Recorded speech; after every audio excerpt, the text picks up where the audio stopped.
Welcome to Extraterrestrial Reality. Well, it appears that our extraterrestrial visitors are extremely interested in Nagasaki and Hiroshima, which, as everyone knows, are the two Japanese cities that the United States dropped atomic bombs on back in 1945. Now, there was some new information that was supplied by the new Arrow website, which is the government-run website that we've all been talking about recently. And they pointed out they have a map on there showing UFO hotspots, and the top one of the top three spots happens to be this area in Japan that encompasses Nagasaki and Hiroshima. And here's a little piece of an article from the Telegraph. It says here, the Pentagon has identified western and southern Japan as a major hotspot for UFO sightings using 27 years of data that has been made public for the first time. This region is among the top three global UFO sighting zones, the other two being a section of the Middle East encompassing Iraq and Syria, and the southeastern part of the United States, specifically over South Carolina. The visual representation highlights a significant UFO sighting zone near Nagasaki and Hiroshima, cities where the United States deployed atomic bombs in August of 1945. So I find that very interesting, as we all should. Now, if you look at this, there's a map they have on the Arrow website, and you can see clearly what these places that they're talking about. And it's you have to wonder, okay, there's over the last 27 years, apparently UFOs are seen of all places in the world. Nagasaki and Hiroshima, they're still very interested in that spot, and really, when you think about it, it seems like these visitors have been interested in our our nuclear capabilities ever since 1947, when we first started noticing that they were here. Since UFOs became a thing. So it's very interesting. Of course, the other spots, like, I don't know, okay, the spot there in the Middle East, as well as the spot over South Carolina. It looks like there's another hot spot there on the West Coast in California area, and also further inward there. But it's interesting. One of the biggest spots happens to be Nagasaki and Hiroshima. Why are they there? Why are they interested in that? Are they still, or what are they monitoring the health of the people that still live there? I mean, are they seeing if there were any mutations that happened to people that live in that area? I mean, why would the extraterrestrials be there? Obviously, it seems to me it's because of what happened there in 1945. I could be wrong, but that could be the reason. As we know, of course, several UFO crashes happened out there in New Mexico, where we're testing atomic bombs. Of course, there was the 1945 alleged Trinity crash, of course the 1947 Roswell crash, and of course the alleged 1948 Aztec UFO crash, all in New Mexico. So it seems like these extraterrestrial beings are very interested in what's going on here and what we humans are doing with regard to nuclear weapons. But as we also know, these beings have the ability to activate or deactivate nuclear missiles, as has happened in different cases in the United States and in Russia. Of course, there was the 1967 Malmstrom incident in Montana, where a UFO shows up, hovers over that base there, and basically shut down about a dozen nuclear missiles, and then there's nothing anybody could do about it. And then they were able to, and then they reactivated them. So who knows why they're interested in it? But why are they doing it? It could be because they're interested in this planet and they don't want anything to happen to it. They don't want any more. They don't want to see a nuclear holocaust or a nuclear war. Maybe it's because these beings are basically refugees from another planet, another world that's dying out, and they're coming here and they're looking at this planet and they're afraid that we're going to do something to it before they take over. It could be because of that.Maybe they're concerned for our welfare. It could be that. Maybe it's a combination of both. Maybe there's some beings here that want to live here. Maybe there's some beings here that just are checking us out to see, make sure that we don't destroy ourselves. We don't really know the answers. It could be multiple answers to that question. But interestingly, they are checking out Nagasaki and Hiroshima for reasons unknown. It seems like a lot of UFO sightings, according to Arrow, are occurring in that region of the world. And, well, speaking of this, I want to talk a little bit about Roswell. Again, of course, I've talked about Roswell on here a lot, but I want to focus specifically on the Mogul balloon explanation provided by the Air Force. Of course, as we all know, the most recent explanation for the UFO crash in Roswell that was given out by the Air Force was back in 1994. They said that this was a top secret balloon as part of a project called Project Mogul. These balloons had this radio equipment on it, and it was trying to sense when the Soviet Union detonated its first atomic bomb. That's what they were using these balloons for. But the problem with this whole thing is that I sit back and I look at this information. That what did these balloons? What's the difference between just a regular old weather balloon and a Mogul balloon? And there really isn't much difference whatsoever, except that there's a radio device on this Mogul balloon. There's nothing. There's nothing on it. There's nothing on there that would be mystifying to anybody. That would, if one of them landed, right? If one of these balloons ran out of helium and just came down to Earth, and you found it, you would realize that this is just some mundane balloon that came down to Earth. You wouldn't find anything really intriguing about it. But yet the mainstream view of this all these years, I mean, you go to Wikipedia, you listen to mainstream pundits when they talk about Roswell, they say, well, it was just a balloon, that's all it was. The Air Force proved it. No, the Air Force never proved anything. That was just an explanation that they provided. And it's totally false. It's just totally false.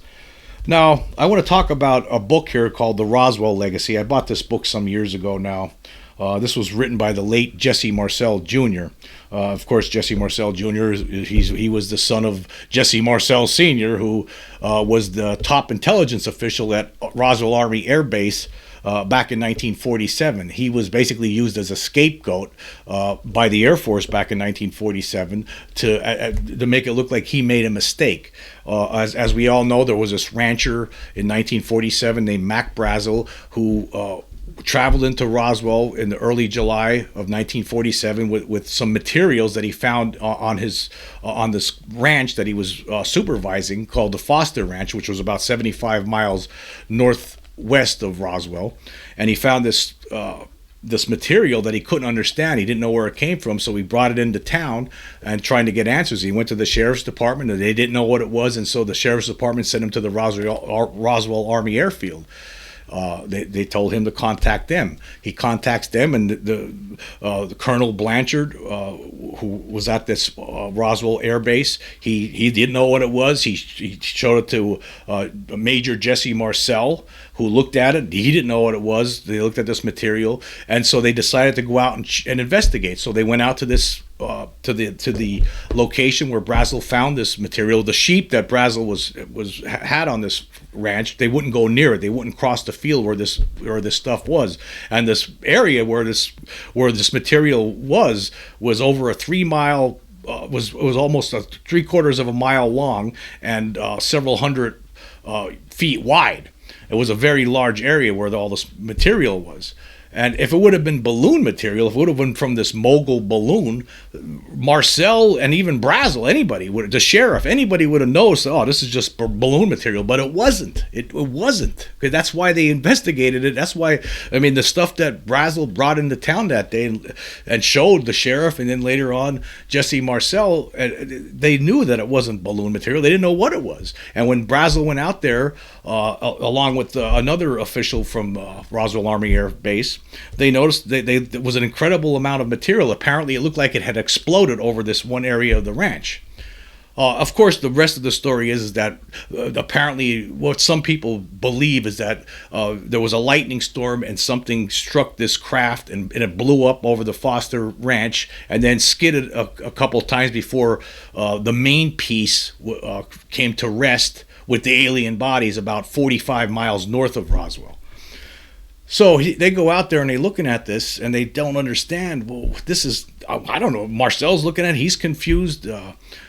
He doesn't know what it is, but he knows it's something he's never seen before, and it's not. And if it would have been weather balloon or Mogul, whatever kind of balloon, he would have known it, right? A Mogul balloon really wasn't that much different than a regular weather balloon. There was no components to it that would have been mystifying to someone like Marcel. I mean, he was the top intelligence official at Roswell, but yet we're still going by this story all these decades later. But anyway, I wanted to go through some of the. I want to talk about some of the things that were mentioned in this book. And this is what Marcel Jr. wrote in this book. And this is from page 64. He writes, initially the government claimed that it had recovered a flying disc on a ranch outside of Roswell, but within 24 hours the story began to change. The new story was that a weather balloon had fallen to Earth rather than a flying disc, and that the public's excitement about the incident was therefore unjustified.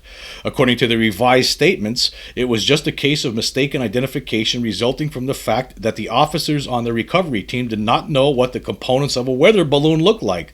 I find it amusing that the same government who had paid for my father to attend an advanced radar school where he was required to gain intimate familiarity with radar targets of all types claimed that he could not recognize a radar target from a weather balloon or from a weather or Mogul balloon. Were it not for the fact that my father's reputation suffered as a result of these absurdly false statements, perhaps I would enjoy the irony.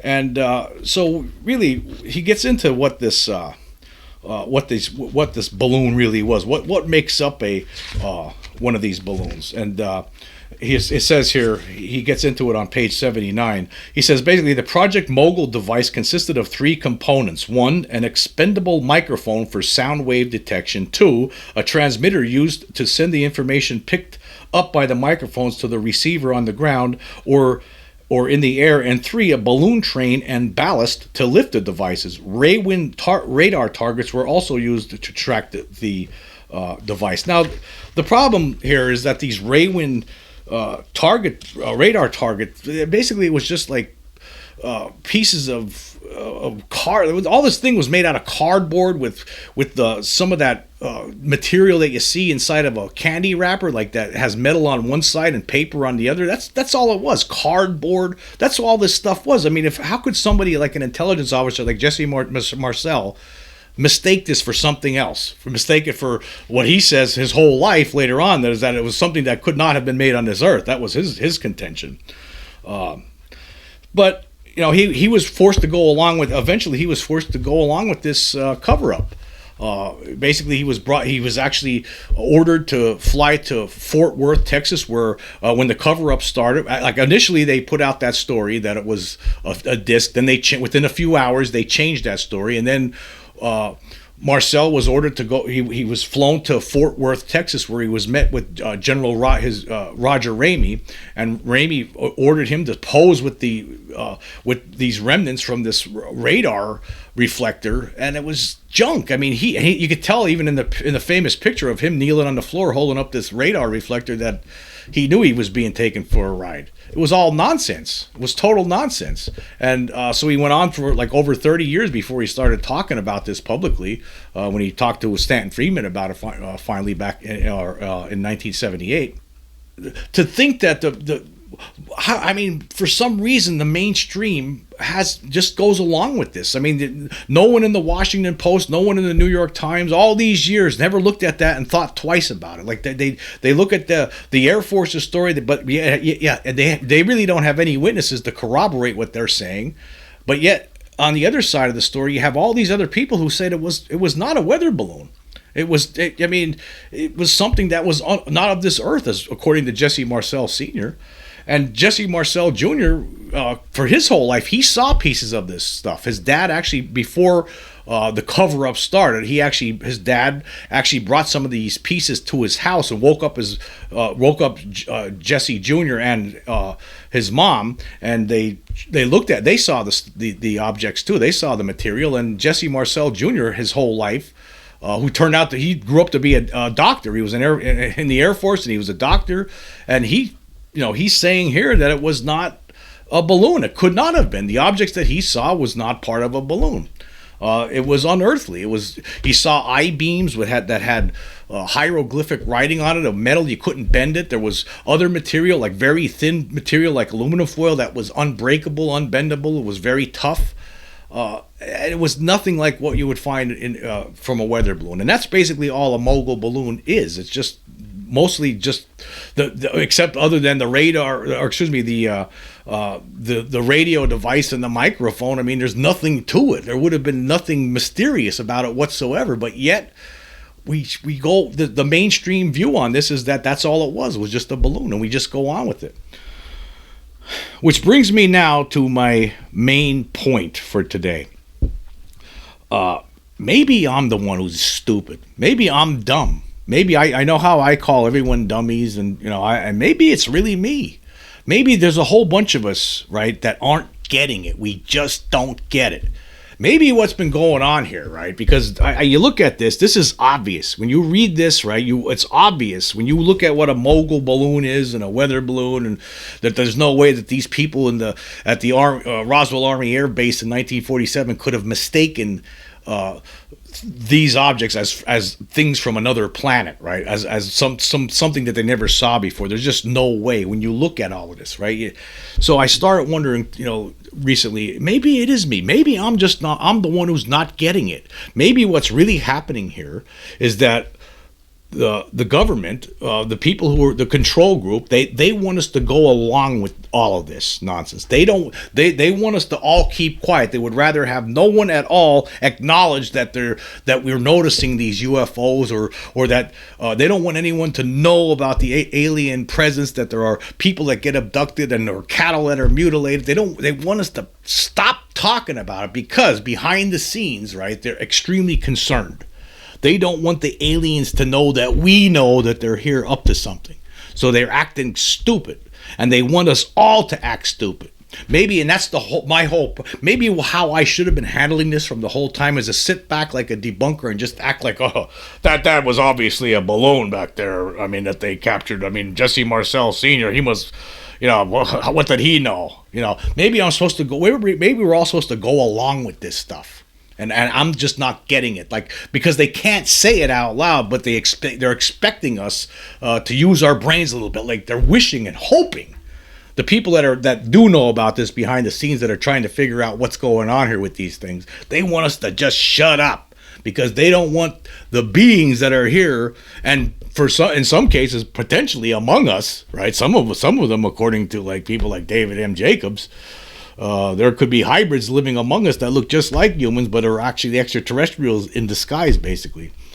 As the mask is basically our DNA that was stolen from us during alien abduction. So maybe what we're supposed to be doing here is just pretending, going along with the government Pentagon line, right? The secret control group line, that there's nothing to this. There's no such thing as beings from outer space. And I'm not getting it, but there are other people getting it, like Neil deGrasse Tyson, for instance. Isn't it? Well, what if Neil deGrasse Tyson actually does understand that they are here? He realizes in his brain, even though how we all know that Neil is a big-time debunker and skeptic. What if in the back of his mind he realized a long time ago, if the government's obviously the government's keeping this quiet because all of this evidence really shows that there is an extraterrestrial presence here. But I'm going to go along with the government because they know best, and they're signaling that they don't want the aliens to know that we know. All right, that's what might be going on here. Could be. Why not? Maybe that's what the whole issue is. Maybe I'm the dummy for not realizing this until just now. Maybe I should have been going along with towing the whole Pentagon line and pretend that all of this evidence that we've seen over there, and Roswell's only part of it. I mean, of course, small little part. Maybe I'm not supposed to talk about that being that I saw when I was a kid, or the UFO that I saw. Maybe I should be keeping that to myself, because we don't want to let those aliens know that we know that they're here and they're up to stuff. Meanwhile, the secret control group, along with some defense contractors, are trying to figure out exactly how these machines that they fly around in tick. So at some point in the future, should this change ever occur, like David M. Jacobs talks about all the time in his books like Walking Among Us and The Threat, of course, from all the different people that Jacobs has hypnotized over the decades, he's come to the determination that the aliens are planning some sort of big change in the future. And the change in Jacobs' minds potentially entails these alien creatures, the Greys, reptilians, and praying mantis insectoids, are going to take over the planet with the insectoids in charge. So before it gets to that point, feverishly behind the scenes in secret, our government officials are working on things to try to combat this change, try to figure out even what the change means. Right, and they want us all to be quiet and go along toe the party line, because otherwise we don't want to show the aliens our cards. So maybe all of us just need to shut up about this and pretend all of this evidence that's compiled, all of this obvious evidence that has compiled throughout the decades, means it's not, just pretend it doesn't exist. It doesn't mean anything. That's not real. Those things in those Turkey UFO videos, that was a camera anomaly. Those kids, all those kids in Ariel School in 1994, guess what? They're all lying. They all made it up. They decided back in September 1994, all those little kids got together and said, you know what? Let's come up with a conspiracy. We're going to say, all 60 plus of us, 64 kids sitting here right now. Listen, here's what we're going to do. We're going to come up with this conspiracy right now. We're going to say that a flying saucer landed near the school here while the teachers are in there having their conference, right? We're going to say a flying saucer landed. We're going to say some alien beings came out, and that 3 of us will pretend that we received telepathic messages from one of these beings, right? And then we're going to all act scared, right? And then for the rest of our lives, right, what we're going to do is we're just going to tell the same story. None of us could ever lie. Okay, so let's make a pinky swear, right? And we're gonna go through life and never deviate from the story that we create right now as 8, 9, and 10-year-olds. We're gonna go through whole life and maintain this conspiracy, which they've been done. And so you believe that, right? They still are maintaining that conspiracy all these years later. All those kids have grown up. And they made that pinky swear back in 1994, and they're still abiding by it, all of them. So we're not supposed to believe any of this stuff. We're supposed to all pretend that none of this is real, that it's all made up, and that there's no evidence whatsoever of extraterrestrials. It's all mundane stuff, atmospheric phenomena, balloons, lightning, bugs in the camera. That's all it is. Maybe that explains the Turkey UFO videos, right? That wasn't no alien sitting in a spaceship. That was just some insect superimposed over a ship in the background or something. Yeah, that was nothing to see there. And those implants that were taken out, that's a hoax. All those things that Roger Lear was taking out, there were no real objects. That was camera tricks, and he just played a hoax on us all. That's how I think we're supposed to handle this. We're all supposed to pretend that none of this stuff is real, right? That there's no way that there could be extraterrestrials coming here. I mean, even though there's billions of stars out there with who knows how many life-bearing planets potentially, we don't even know, millions, trillions, I don't know. It's anybody's guess. I mean, just a few weeks ago, I was told that the universe was 13.6 billion years old. Now I'm being told it's 26 billion. What does it matter? Billion here, billion there. The bottom line is this: is that all of this stuff, we need to start pretend. We need to go along. What we need to be doing here is we need to go along with the government here, because we do not want these extraterrestrials to know that we know. That's what this is all about. So it's been like I said. A lot of people out there, we're the stupid ones. We're the dummies for not realizing this. I am, obviously. I didn't realize it. And it just occurred to me finally, after all this time. I finally realized, I understand now. Yes, none of this stuff is real. All these people, these alien abductees, all of them are making it up. Every single one of them, they're making it up. Wink, wink. We got to go along with the Pentagon line. We have to pretend it's not real. They don't want us to know it's real. They don't want them to know that we know. So that's what we got to do here, right? Are you getting it? Are you understand it? Am I getting through to you? So that's what it could be. It's we who are the dumbbells, not them. These debunkers actually, all these, guess what? Mick West and all these people, they understand. They realized a long time ago. Mick West understands. There is an extraterrestrial presence here, but we cannot, whatever you do, don't admit to it and pretend at all costs that it's not real. That's what you got to do. All of these people, all these debunkers, they knew it before we did. They understood what's at stake here. We cannot let these beings know that we know they're here, because we have people working in the background figuring things out, trying to be prepared for something that's going to happen in the future. But we don't know that, so don't admit to it. Anyway, Yeah. Actually, I don't know what else to say, because after reading all these things, after doing all this research, after having my own experiences, all of this stuff tells me that there's an extraterrestrial presence here. It's clear. It's absolutely clear, right? But we're being told that there's nothing. The officials we put in charge are telling us there's nothing. They have no evidence at all. So either they are lying or they are sending us a hint. That hint is we're supposed to just understand. They can't say it out loud. They just can't say it out loud. Because if they did, then the aliens would know that we know, that they know. So they got to keep it quiet. They got to keep it quiet for the humanity's own good. For humanity's own good. So I hope you understand now. I hope you're getting it. So from this point on, what you need to do is just pretend it's not real. Just toe the Pentagon line, knowing in the back of your mind that it is real. But you got to pretend that it's not, because we don't want those creatures to know that we know. Anyway, moving on. Yeah, I just want to go over some of the polls now that I've done recently. Okay. Yeah, we're going to go back to about 4 episodes here. And for the episode, now I know I probably covered some of these before, but I'm going to recover them again here. For the episode, Loeb's meteor is interstellar. And this is on the Spotify polls.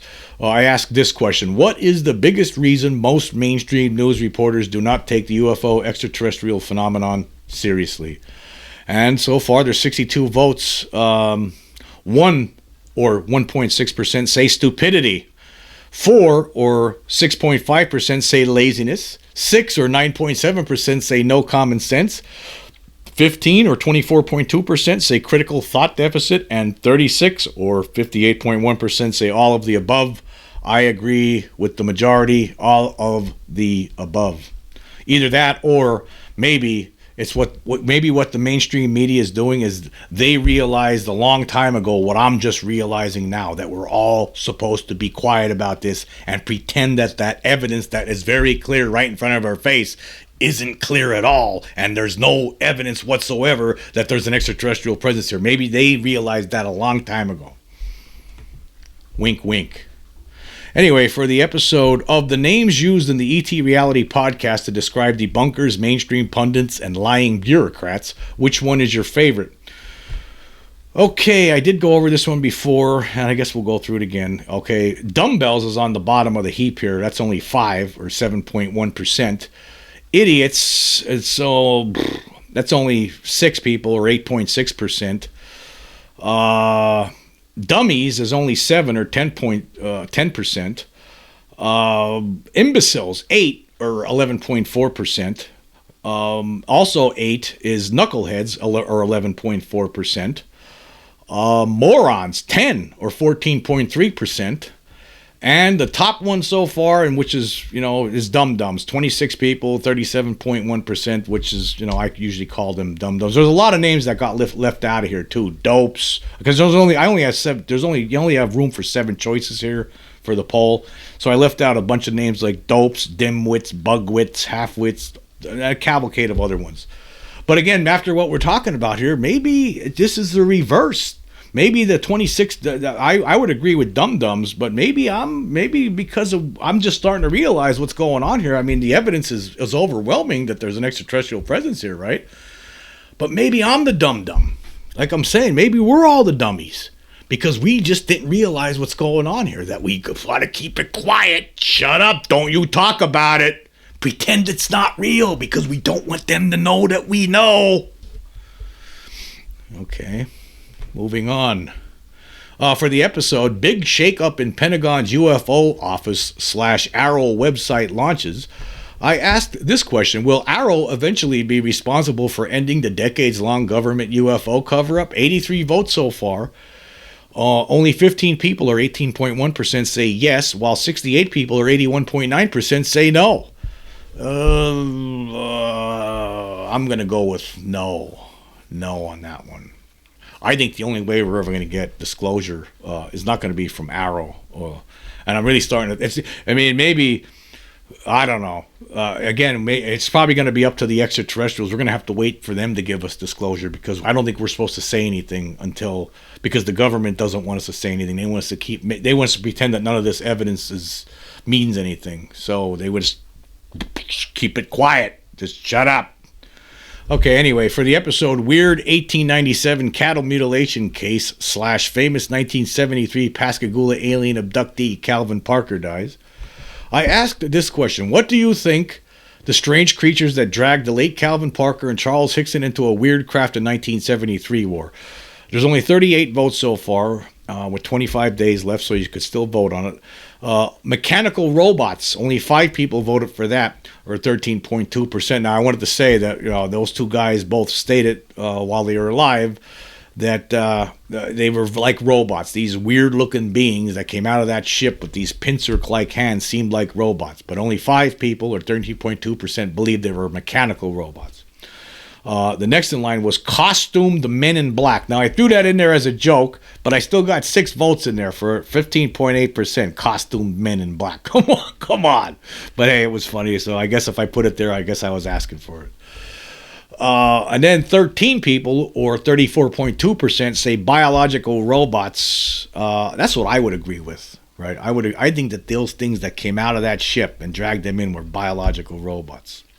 And then the number one is 14, or 36.8%, said natural-born ETs. So a majority of people believe that these things, whatever they were natural-born extraterrestrials. I'm not going to go with that one myself personally. I'm going to go with the biological robots. That's what I think they were. But actually, what we should all be voting for, if you really think about what we just talked about, what we need to be voting for here is we should have actually voted. I should have voted for, I should have voted for costumed men in black. Because there's no way that there's any extraterrestrials here. Just remember that. The government says there's nothing here. There's nothing to these books. All those people in Roswell got it wrong, right? Forget about it. There's nothing to it. You should agree with that too. Don't worry about what all those kids in aerial schools said. That was a conspiracy, obviously, right? Wink, wink. Come on. Wake up. Don't you get it yet? Come on. Don't be a dummy. Anyway, thank you very much for joining me. Until next time.